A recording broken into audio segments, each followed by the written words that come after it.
ایک بہت ہی پیاری اور خوبصورت حکایت۔ ایک مرتبہ پتھر توڑنے والے چند مزدور حضرت سیدنا واب بن منبع رحمۃ اللہ تعالیٰ علیہ کی بارگاہ میں حاضر ہوئے اور عرض کی، حضور، جس قدر مصیبتوں کا ہمیں سامنا ہے، کیا ہم سے پہلے لوگ بھی کبھی ایسی مصیبتوں سے دوچار ہوئے؟ آپ رحمۃ اللہ علیہ نے ان کی یہ بات سن کر ارشاد فرمایا، اگر تم اپنی مصیبتوں اور اپنے سے سابقہ لوگوں کے مصائب کا موازنہ کرو تو تمہیں ان کے مصائب کے سامنے اپنی مصیبتیں ایسی محسوس ہوں گی جیسے آگ کے مقابلے میں دھواں، یعنی ان کی مصیبتیں آگ اور تمہاری مصیبتیں دھواں کی طرح ہیں۔ پھر آپ رضی اللہ تعالیٰ عنہ نے فرمایا، بنی اسرائیل میں ایک عورت تھی جس کا نام سارہ تھا، اس کے 7 بیٹے تھے۔ جس ملک میں وہ رہتی تھی وہاں کا بادشاہ بڑا ظالم تھا، وہ لوگوں کو زبردستی خنزیر کا گوشت کھلاتا، جو انکار کرتا اسے قتل کروا دیتا۔ چنانچہ اس عورت کو بھی اس کے بیٹوں سمیت بادشاہ کے سامنے لایا گیا۔ اس ظالم بادشاہ نے سب سے بڑے لڑکے کو بلوایا اور کہا، یہ خنزیر کا گوشت کھاؤ۔ اس مرد مجاہد نے جواب دیا، میں اللہ عز و جل کی حرام کی گئی چیز کو ہرگز نہیں کھاؤں گا۔ بادشاہ نے جب یہ سنا تو حکم دیا کہ اسے سخت ترین سزا دی جائے۔ جلاد آگے بڑھا اور اس کے ہر عضو کو کاٹ ڈالا اور اسے شہید کر دیا۔ پھر ظالم بادشاہ نے اس سے چھوٹے لڑکے کو بلایا اور اس کے سامنے بھی خنزیر کا گوشت رکھتے ہوئے کہا، اسے کھاؤ۔ اس نے بھی جرأت ایمانی کا مظاہرہ کرتے ہوئے جواب دیا، میں اللہ عز و جل کی حرام کی گئی اشیاء کبھی بھی نہیں کھاؤں گا۔ یہ سن کر ظالم بادشاہ آگ بگولا ہو گیا اور اس نے حکم دیا کہ ایک تانبے کی دیگ میں تیل ڈال کر اسے آگ پر رکھ دو۔ چنانچہ ایسا ہی کیا گیا۔ جب تیل خوب گرم ہو گیا تو اس نوجوان مجاہد کو تیل میں ڈال دیا گیا۔ اس طرح اس نے بھی جام شہادت نوش کر لیا۔ پھر بادشاہ نے اس سے چھوٹے کو بلایا اور کہا، یہ گوشت کھاؤ۔ اس نے بادشاہ سے کہا، تو ذلیل و کمزور ہے، تو اللہ عز و جل کے مقابلے میں کچھ بھی نہیں، تو مجھے اللہ عز و جل کے حکم کے خلاف کسی بات پر ہرگز آمادہ نہیں کر سکتا۔ جو تیرے جی میں آئے تو کر لے، لیکن میں اللہ عز و جل کی حرام کردہ اشیاء کبھی بھی نہیں کھاؤں گا۔ بادشاہ یہ سن کر ہنسنے لگا اور لوگوں سے کہنے لگا، کیا تم جانتے ہو کہ اس نے مجھے گالی کیوں دی؟ اس نے یہ سوچ کر مجھے گالی دی ہے کہ میں گالی سن کر طیش میں آ جاؤں گا اور فوراً اسے قتل کرنے کا حکم دے دوں گا۔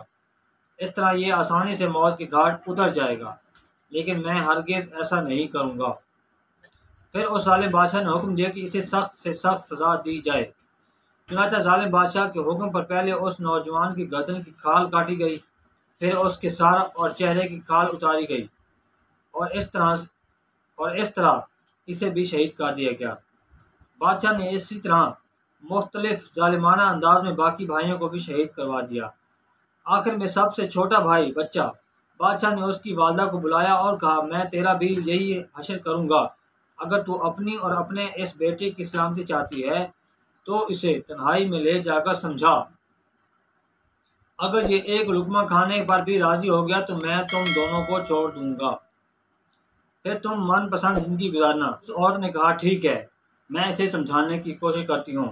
پھر وہ اپنے بیٹے کو تنہائی میں لے گئی اور کہا، اے میرے لخت جگر، کیا تو جانتا ہے کہ تیرے بھائیوں میں سے ہر ایک پر میرا ایک حق ہے اور تجھ پر میرے 2 حق ہیں۔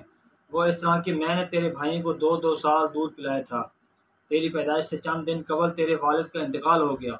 پھر جب تیری ولادت ہوئی تو بہت کمزور تھا۔ مجھے تجھ پر بڑا ترس آیا اور میں نے تیری کمزوری اور تجھ سے اپنی شدید محبت کی وجہ سے تجھے 4 سال دودھ پلایا۔ میں تجھے اللہ عز و جل اور اس احسان کا واسطہ دے کر کہتی ہوں جو میں نے تجھ پر کیا کہ تو ہرگز اس چیز کو نہ کھانا جسے اللہ رب العزت نے حرام کیا ہے، اور بروز قیامت اپنے بھائیوں سے اس حال میں نہ ملنا کہ تو ان میں سے نہ ہو۔ جب سعادت مند بیٹے نے ماں کی یہ باتیں سنی تو کہا، میں تو ڈر رہا تھا کہ شاید آپ مجھے خنزیر کا گوشت کھانے پر ابھاریں گی، لیکن اللہ عز و جل کا شکر ہے کہ اس نے مجھے تم جیسی عظیم ماں عطا فرمائی۔ پھر وہ عورت اپنے بیٹے کو لے کر بادشاہ کے پاس آئی اور کہا، یہ لو، اب یہ وہی کرے گا جو میں نے اسے کہا ہے۔ بادشاہ بڑا خوش ہوا اور اس کی طرف خنزیر کا گوشت بڑھاتے ہوئے کہا، یہ لو، اس میں سے کچھ کھا لو۔ یہ سن کر بہادر نوجوان نے جواب دیا، خدا عز و جل کی قسم، میں ہرگز اس چیز کو نہیں کھاؤں گا جسے اللہ عز و جل نے حرام کیا ہے۔ بادشاہ کو یہ سن کر بہت غصہ آیا، چنانچہ اس ظالم نے اس مرد مجاہد کو بھی شہید کروا دیا۔ اسی طرح یہ بھی اپنے بھائیوں سے جا ملا۔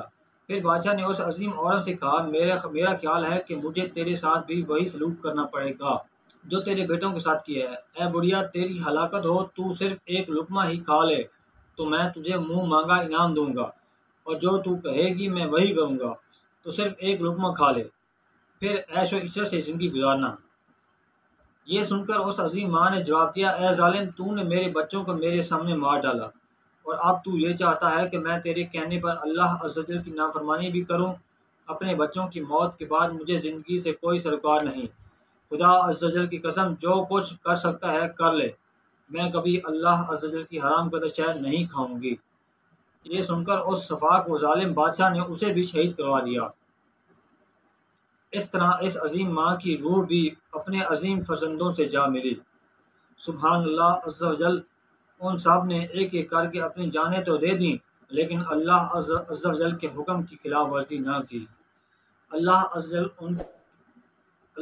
و جل کی ان پر رحمت ہو اور ان کے صدقے ہماری مغفرت ہو، آمین بجاہ النبی الامین صلی اللہ علیہ وآلہ وسلم۔